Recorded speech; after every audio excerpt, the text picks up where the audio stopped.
name is Sifu Ferreira, and welcome to Beginning Joint Locks, tape number 1 in the series.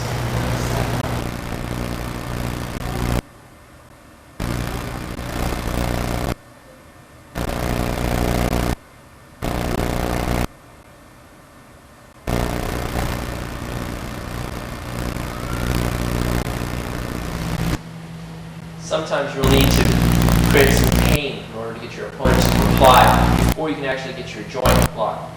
Certain areas that are good for causing pain can be center of the forearm right here, right where the muscles open up. There's a slight valley.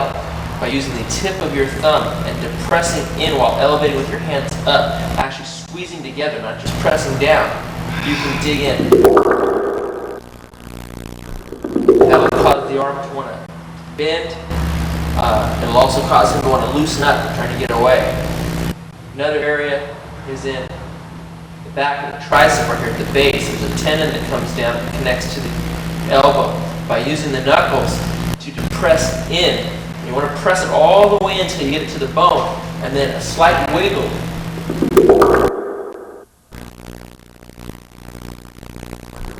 Cause a lot of pain as well. So that'll cause the opponent to either want to try to bend the arm or straighten it, depending on how hard it is. If it's already straight and you straighten it, he'll almost want to extend it further. If it's slightly bent and you do it, he wants to still push it out.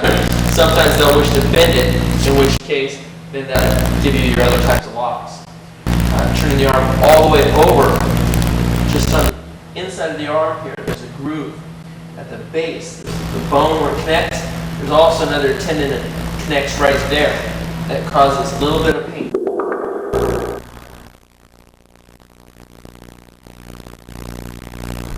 A little bit of rubbing or pressing into it, arm tends to want to give.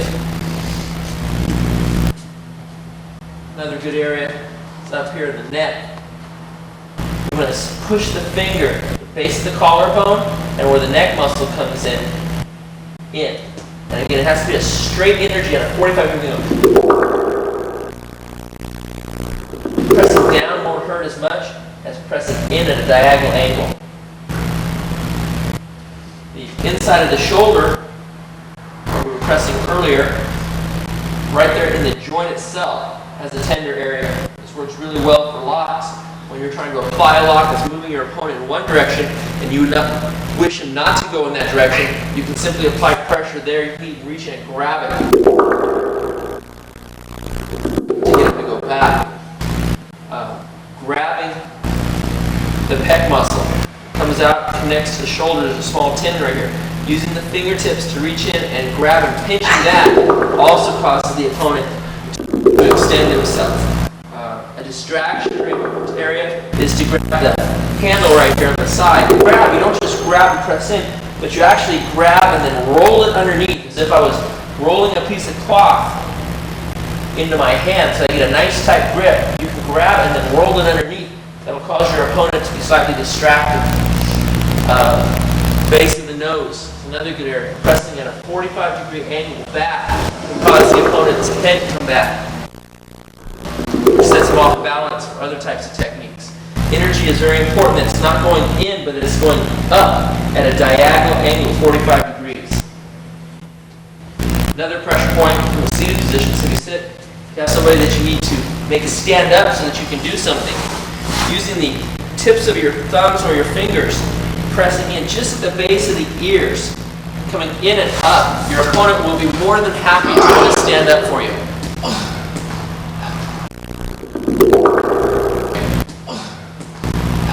Really hurts, doesn't it? Do this. Okay, those are all for now.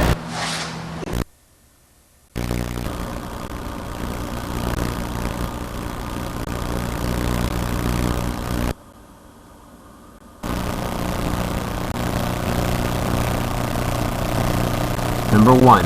Apply even pressure until the joint locks. Then press in the direction of pain with the use of the whole body. Number 2. Always use a push-pull type of energy when applying the lock. Number 3. Try to distract the opponent before going for the lock. Use pain to lead the mind. Number 4. Stay relaxed and be able to adapt to the changing energy. Number 5, try to focus your energy on the smallest point.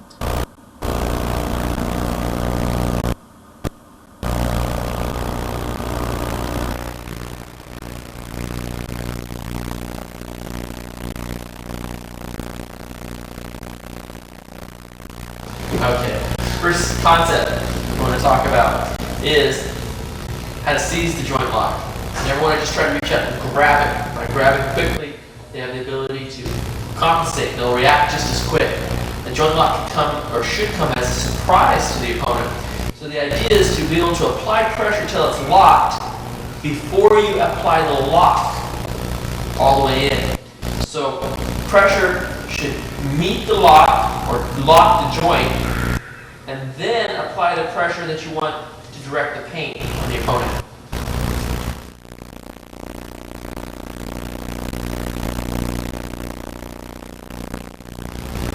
Second concept we want to talk about is using a push-pull method. We don't want to just try to apply pressure pushing on the opponent over. That can work to a certain point, but if we really want a lot of pain, we want to pull as we push on opposite ends. So it'd be important that I grab it above the joint, not below the joint on the hand, because that would be defeating my purpose right there. I want to get high enough on the joint, straighten the finger or the limb, and I want to be able to pull as I push. So I would pull in as I push. It's going to have a lot more pain than if I were to just press him down. He could resist that, but as soon as I apply a little bit of pressure the other way, he'll drop much quicker.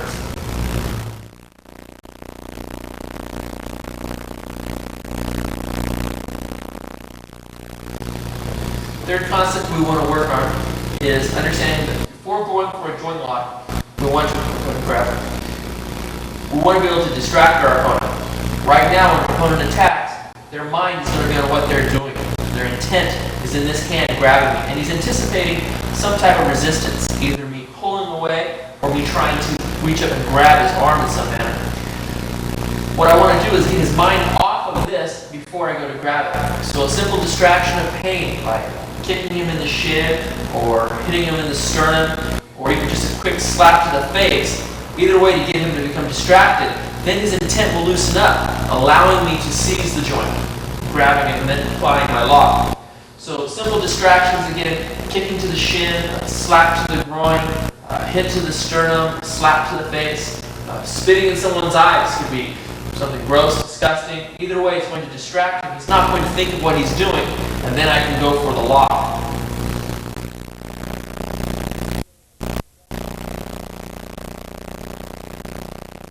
Alright, let's reach out for it. Next concept is trying to stay relaxed so that you can adapt.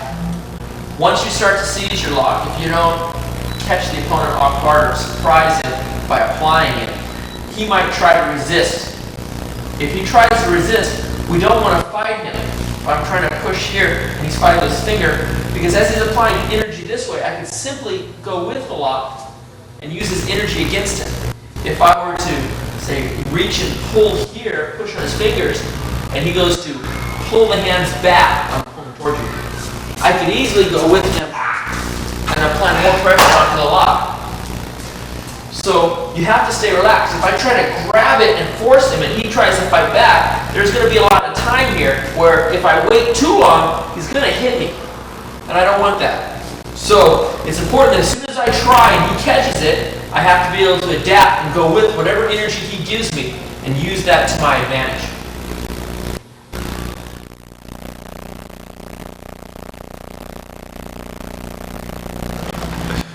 So, concept number 5 is focusing the energy on the smallest point. So, when trying to apply a joint lock, as opposed to just trying to squeeze and press the limb, I actually want to concentrate on trying to put my energy exactly in the area of pain. No wasted energy. I still want to make use of my push and pull technique, but it has to be focused. Any type of lock, even down to a finger lock, I want to make sure that the energy is concentrated just on the smallest area. In no no random just squeezing and grabbing and twisting. Otherwise, there's going to be no focused pain. I want to be able to control how I deliver the pain to my opponent. Those concepts are the basics that we want to try to work on throughout all the basic techniques.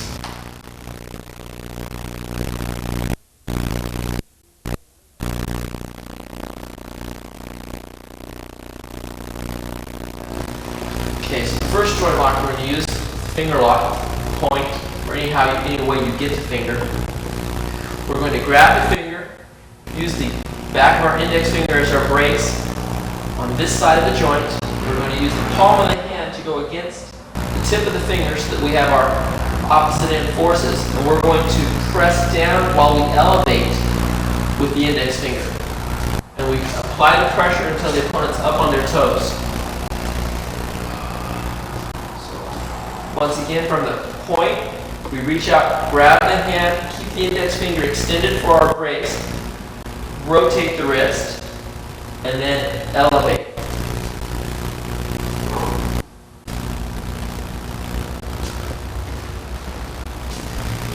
Same thing from a different side. Come in, grab, extend the index finger, turn the palm of the hand, and push, pull.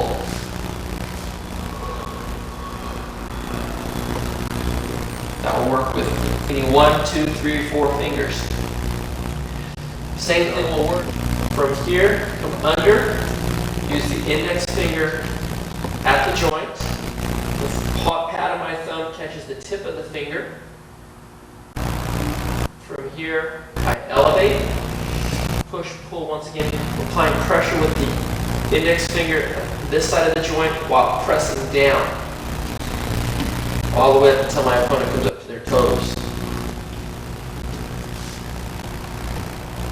Once again, the base of the finger this time coming up, pushing and pulling, elevating up.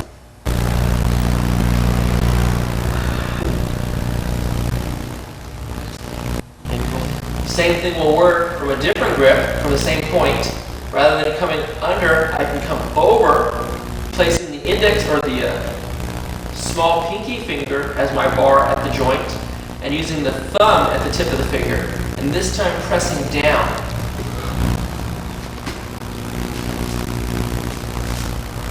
Once again, from the point, coming under, catching the tip of the finger with the thumb, using the pinky finger at the joint, and then push, pulling all the way down. Angle of that. Same point with the finger, coming up, catching the finger, using the pinky finger at the joint, thumb at the tip of the finger so it's nice and straight, applying my push-pull all the way to the ground.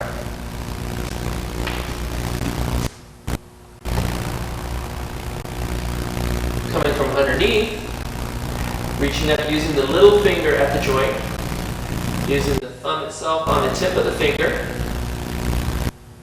pressing down, again pulling in with my pinky finger and over with the thumb, bringing him to the ground. So from the index, grabbing his index finger, pinky finger's on the base of the joint, thumb is at the tip of the finger, push, pull, and applying pressure down.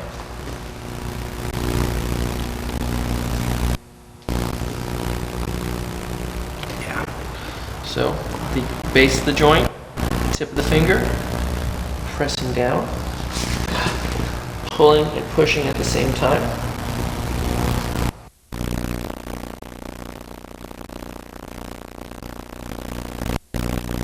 Next one is a triangle technique. This goes more against the actual tendons of the finger.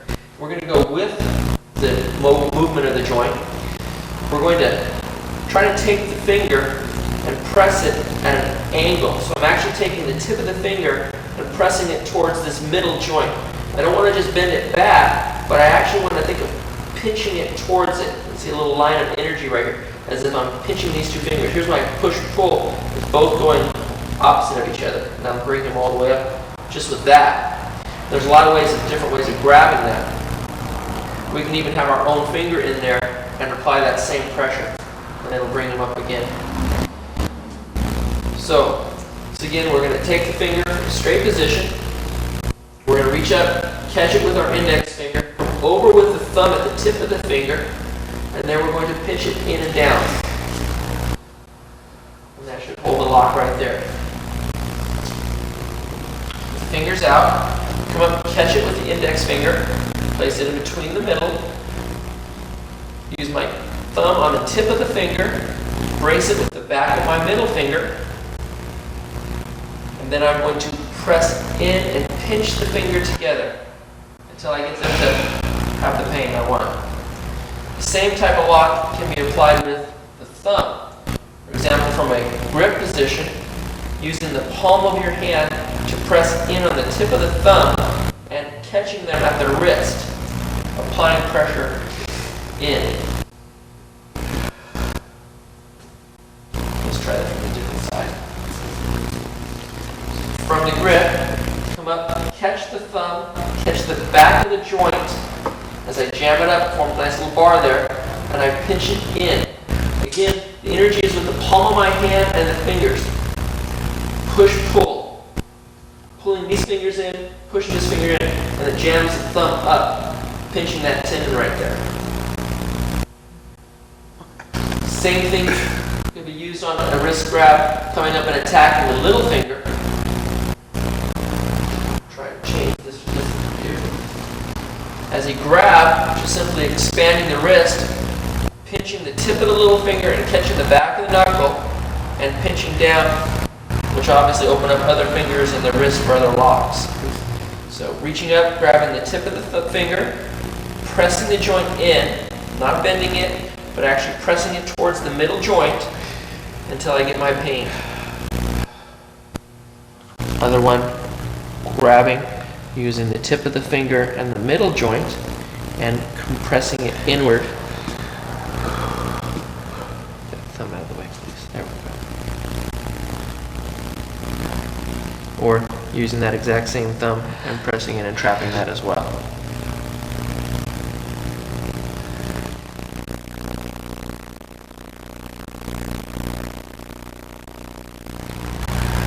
Next one, relax for a minute, is to go across the joint as opposed to with or against the joint.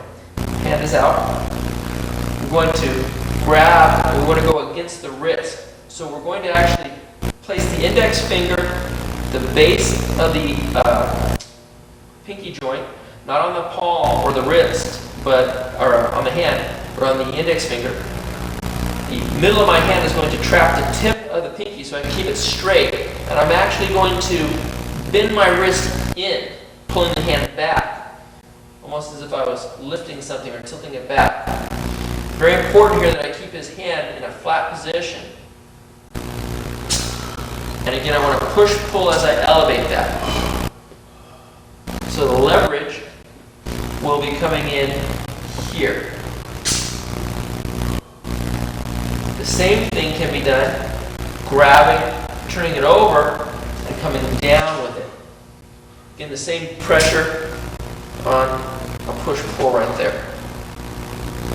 It doesn't take a lot of power to grab. It's more just making sure that the pressure is being applied at the right angles. Going across the joint again, not with or against the joint. Applying pressure on the tip of the finger and at the base of the joint here. Pushing into it, keeping the hand. Now he wants to wiggle the hand, so I have to be able to manipulate it so that I can keep pressure on that joint the entire time. If he should start to try to roll it out, then I would have to immediately go into another one. Which is what makes the sensitivity of joint locking so critical, so that if they start to move in one direction, you can immediately change it just by changing your angle of energy. Same thing coming from underneath, grabbing the joint, turning it up, and coming again into the hand the same way. Good. So I'm pressing with my index finger across at the base of the joint and using the palm of my hand to catch and press in the joint until I get him off balance. And going across the joint or diagonal with it this way. pressing this way into the joint. Or from underneath, grabbing it and elevating the joint. Again, pulling in and out at the same time, keeping the hand flat so that I can go against it. As far as finger techniques, there's many different combinations that we'll get into later, but those are the basics on the fingers.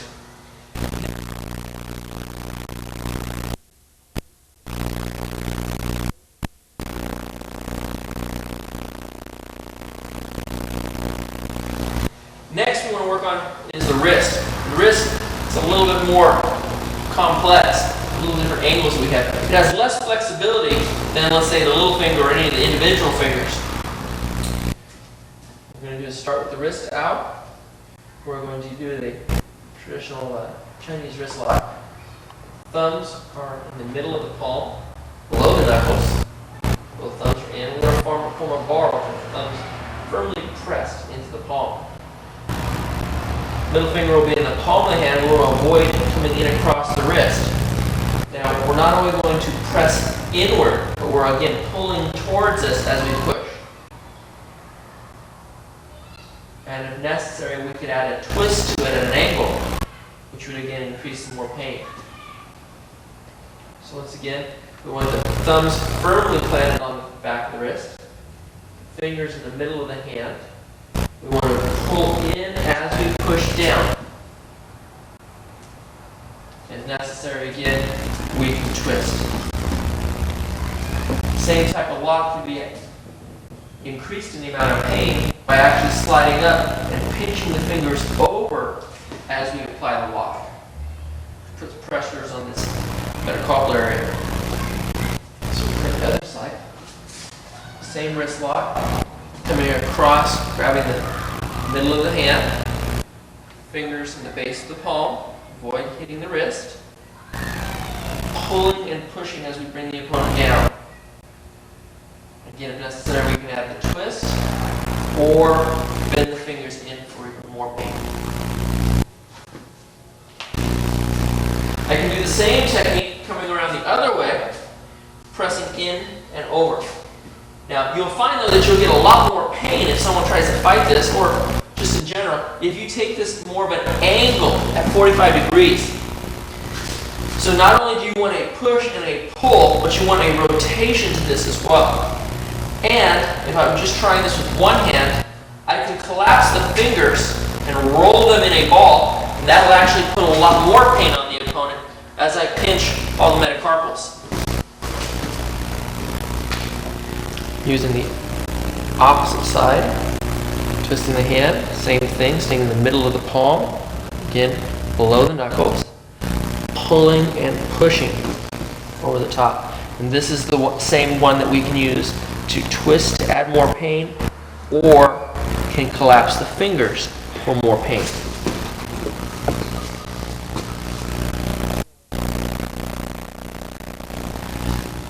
Next wrist lock, it's the same type of wrist lock, but going the opposite direction.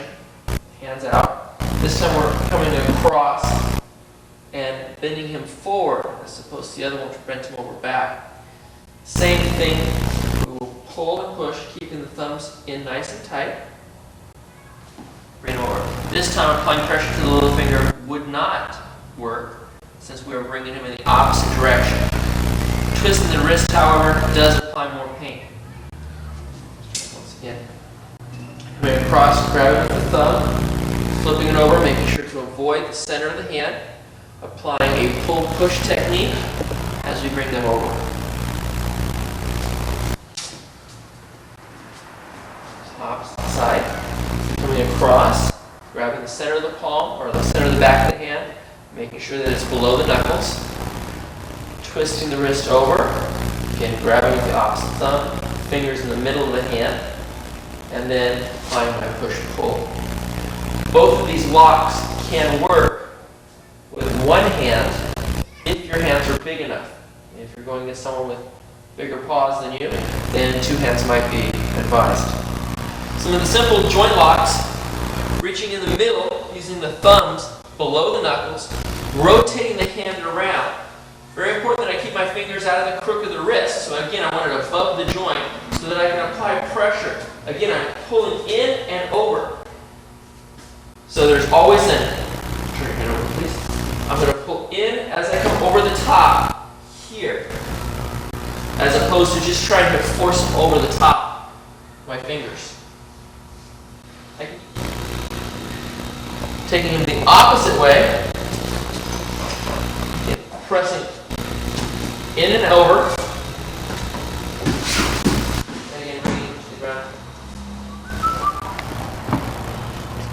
So, from our Chinese wrist lock position, thumbs are in the middle of the hand, fingers are in the middle of the palm.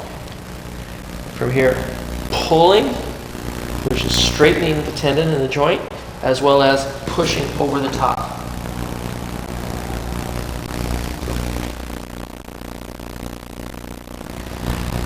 Third lock goes across the joint, as opposed to again with or against the joint.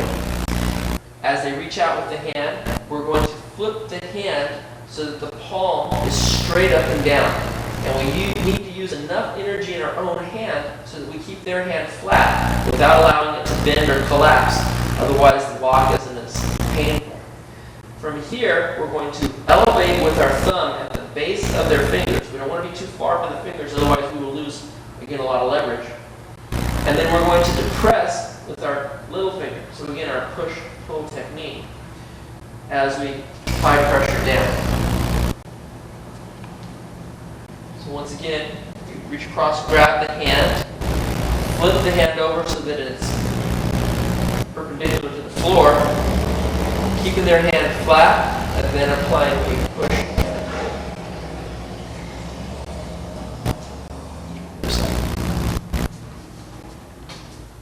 So the hands out, we reach across the hand,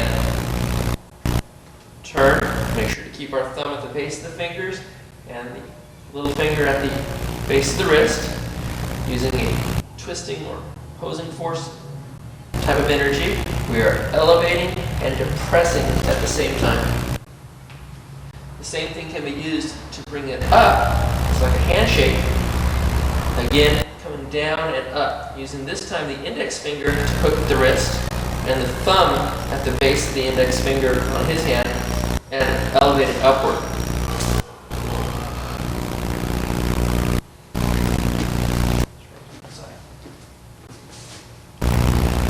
Hand out, we catch at the base of the wrist, we use the thumb at the tip of the knuckle, and we extend up. Again, elevating with this portion of the hand while depressing with the opposite hand, or opposite portion of the hand. And then the last one is across the joint, turning the hand perpendicular to the floor, applying pressure downward and upward at the same time, bending it over. And the same lock can be used to elevate upward.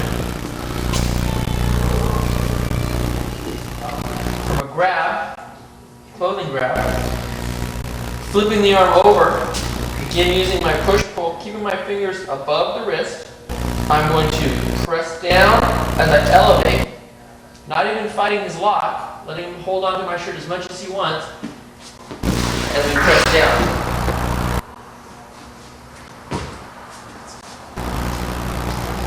You can also go across the wrist and apply a handshake type of lock to the opponent.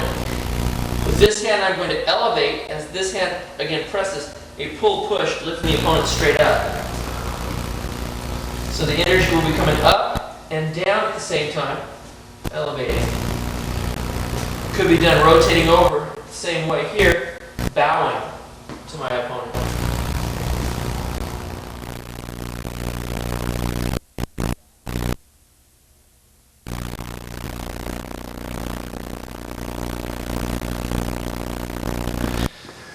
Next, elbows. As the hand's coming out, we're going to reach across, seize the wrist, and rotate it, exposing or turning the elbow up. We're going to use the opposite arm, forearm. Ideally, we want it at the base of our own elbow so that we can use the weight of our shoulder. We're going to elevate on the left arm here and depress with the right. Notice there's not a lot of strength. It's just a simple turning of my body weight to put my pressure on him. It's important that I keep that elbow straight up, because if he starts to rotate it, he'll slip out of the lock. So I need to keep it locked and apply pressure. Same arm. Come across, grab the wrist, rotate the arm so that it exposes the elbow, bring the opposite arm up, place it at the base, and apply my pressure evenly. Next, we'll elevate to elbows. Basics. Simple elbow techniques. Rotating the arm so the elbow is up, utilizing the edge of your forearm, actually closest to your elbow so that you can use the maximum amount of weight. You're going to elevate with the back arm, pulling up on the wrist, while pressing down with the front elbow. So again, I'm putting pressure up and down here in the joint, lifting him up. So turning the wrist, applying pressure with the body.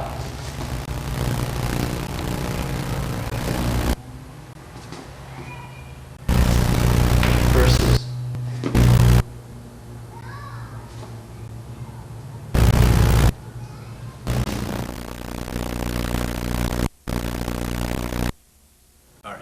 Next elbow lock is utilizing my shoulder. I'm going to reach, grab the opponent's wrist. Again, I need to keep the elbow on the exact opposite side of where I wish to apply the pressure so that I can lock it. Now it's important that I'm just slightly below the joint, not above the joint, because that won't give me the leverage I want. I'm going to step in, place the elbow on my shoulder, and again I'm going to elevate up while I pull down.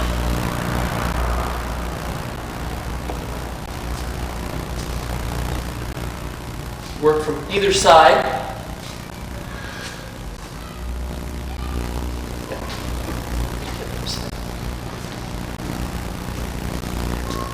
So catching the arm, stepping in, making sure the elbow is straight down, applying pressure downward at the forearm and upward with my shoulder at his elbow. Again, a huge difference in pressure if I'm behind the joint versus if I'm slightly in front of the joint. And again, going from the other side, stepping in here.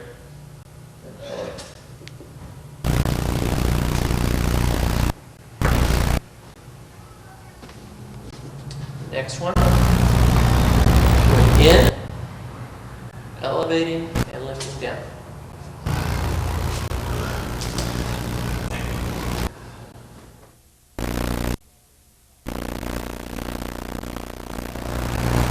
Here from the grab, just to grab around the side, I slide my forearm out using the side of my bone of the forearm just again below the elbow joint. I want to trap their arm in my armpit, and I'm going to elevate with my forearm while I lower my body.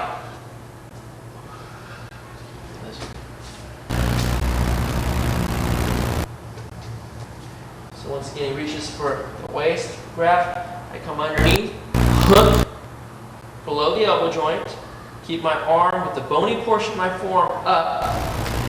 I'm going to pull it into my armpit, pinching my body in, and I'm going to have my push-pull as I lift up. Other side. So reach for the grab around the waist, hook at the elbow joint, bring it in nice and tight. Elevate it just below the elbow joint while I depress the body.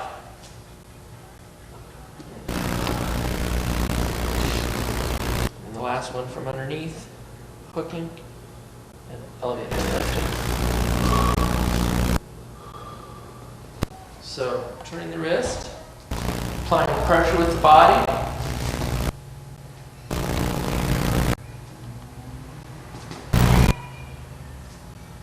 Versus.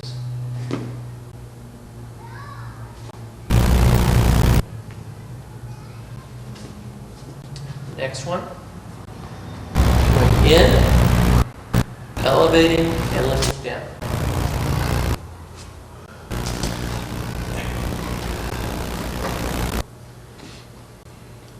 last one from underneath, hooking, and elevating and press down.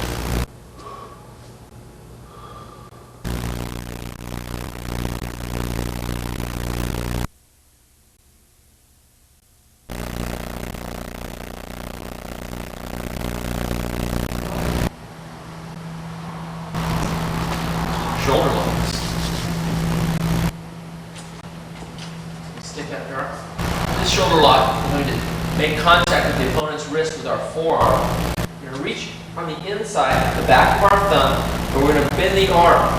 Again, we want to utilize a push-pull technique.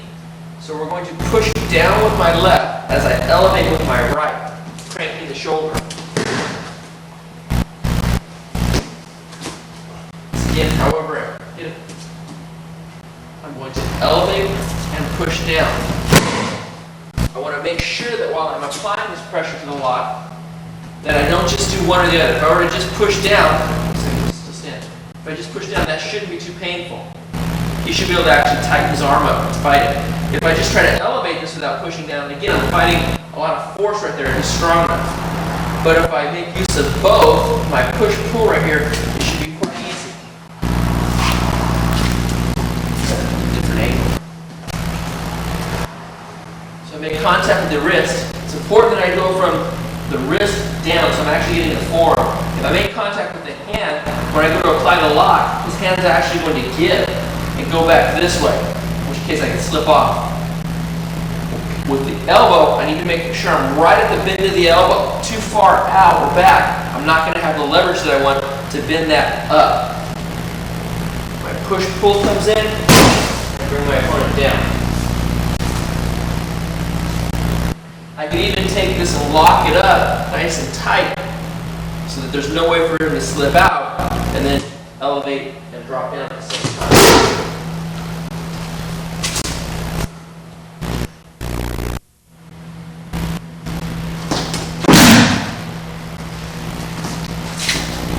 I utilize the trap.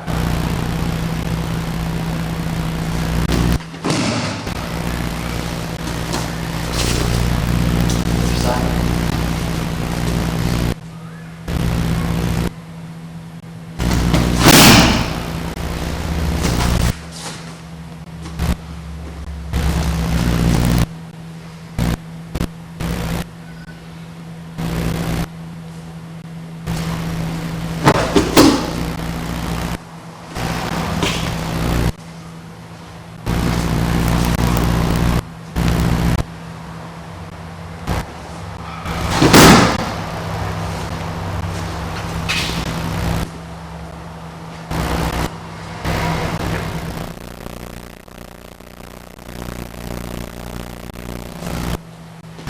Another shoulder lock is when the arm is up on my shoulder. I'm going to trap his arm so that he can't slip out. I'm going to bring my arm full circle all the way around, and I want to catch him at a bent elbow right here. Holding the arm for now to hold it in tight. I'm going to elevate as I drop my shoulder down. Again, I have my push and pull technique right here. I'm cranking the elbow up while dropping my body back slightly to crank on the shoulder. And then bring it. Try from the other side. I'm going to grab, hook around. It's important that I hook right at the elbow joint. Too far in here, again, I'm not going to have the leverage. I need to be right at the elbow joint. I'm going to elevate and press down and bring it to the ground.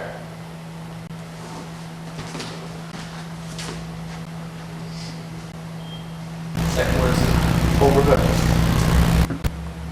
Trap on the arm, going around, hooking at the elbow, elevating and pressing.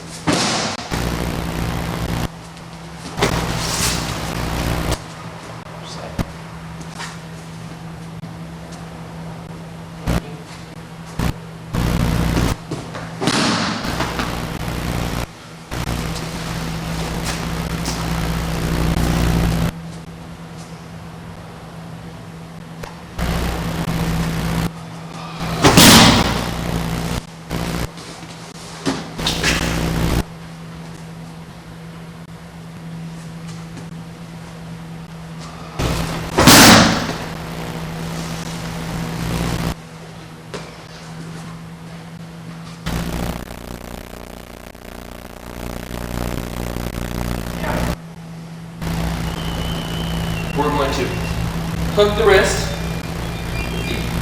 cross arm. I'm going to come inside and come up, placing the outside ridge of my hand on the elbow. My elevation will be with my elbow lifting up, keeping this trapped into the crook of my arm while I depress down with the hand. And I want to keep this close to the body. If I allow this too far, he'll be able to slip out.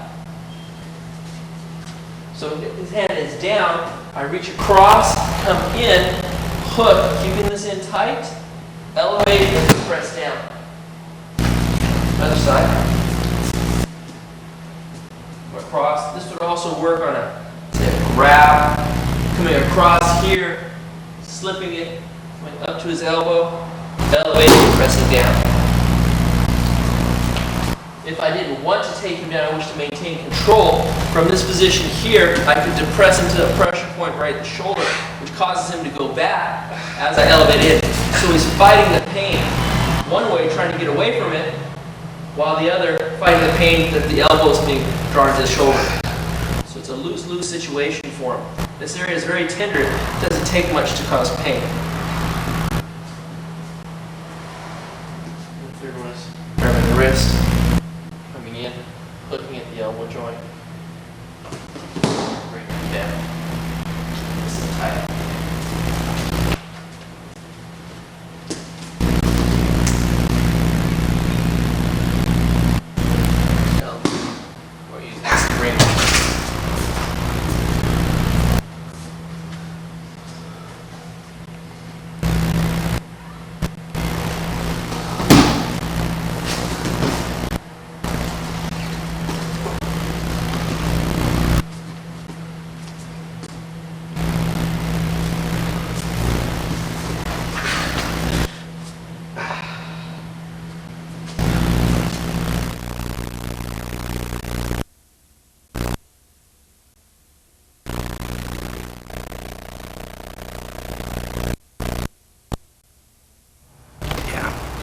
So the base of the joint, tip of the finger, pressing down, pulling and pushing at the same time.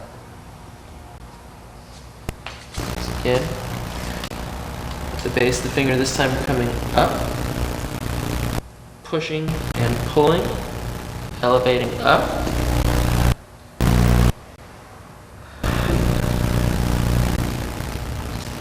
And going across the joint or diagonal with it this way, pressing this way with the joint, or from underneath, grabbing it and elevating the joint.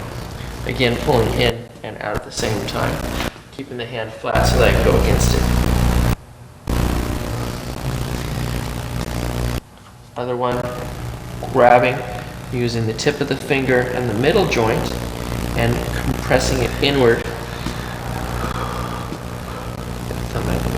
There we go. Or using that exact same thumb and pressing it and trapping that as well.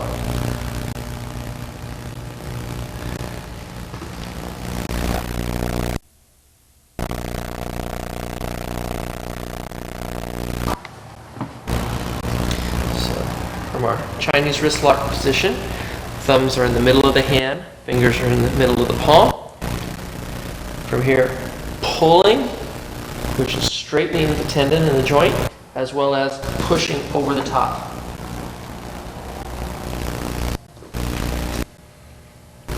Using the opposite side, twisting the hand, same thing, staying in the middle of the palm, again, below the knuckles, pulling and pushing over the top. And this is the same one that we can use to twist to add more pain, or can collapse the fingers for more pain. And then the last one is across the joint, turning the hand perpendicular to the floor, applying pressure downward and upward at the same time, bending it over. And the same lock can be used to elevate upward.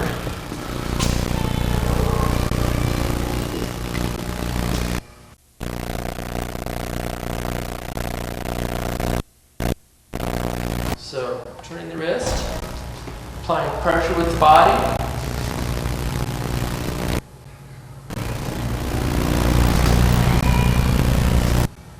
Versus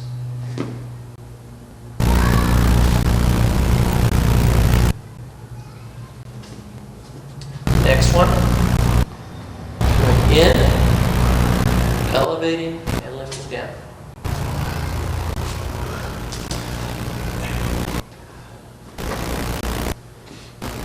And the last one from underneath, hooking, and elevating and lifting.